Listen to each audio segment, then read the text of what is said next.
Hey YouTube. So what I'm doing is going to mount my windlass.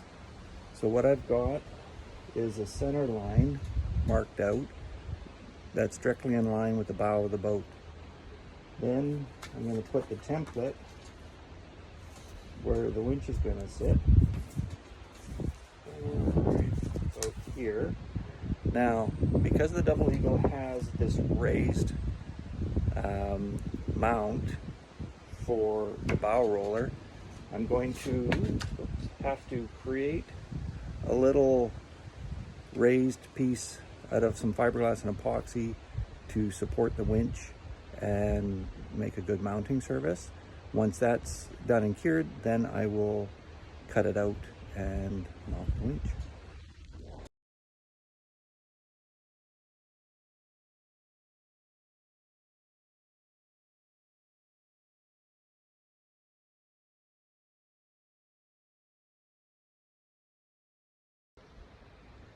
What I'm doing now is I've cut my holes for the windlass, and inside I'm going to put some epoxy because there's some exposed plywood there after I've cut through the fiberglass.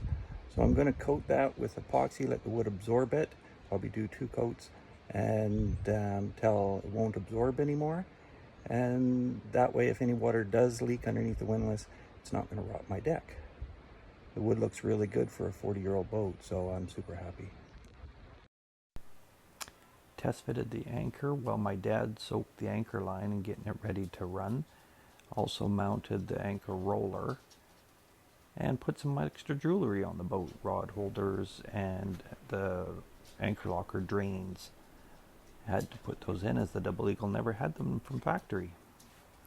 Here is a look at the inside. Got the VHF and the Lowrance mounted, and it's looking like a boat. Here's the anchor on, and also put the bow rail of the boat on. Here's a closer look at the windlass, all mounted and painted. So I pulled the boat out and get it ready for its final color and get rid of the primer. So I gave it a sanding and masked up the boat, taped everything, and got it ready and sprayed the color. As I said, the color was going to be a lighter gray. Well, this is it. I think it looks a classy look. I hooked it up to the truck, towed it out to Great Central Lake for its first run. This boat has not been in the water for over 12 years. So it was a little nerve-wracking after the 3.5 years I've been rebuilding it to make sure it floats correctly, and it does. It actually sits in the water very nice. The twin 115s on the back don't put too much weight on it. The pod holds up the weight nicely. Took it for a run, put her back on the trailer, and that's all she wrote. See you next week.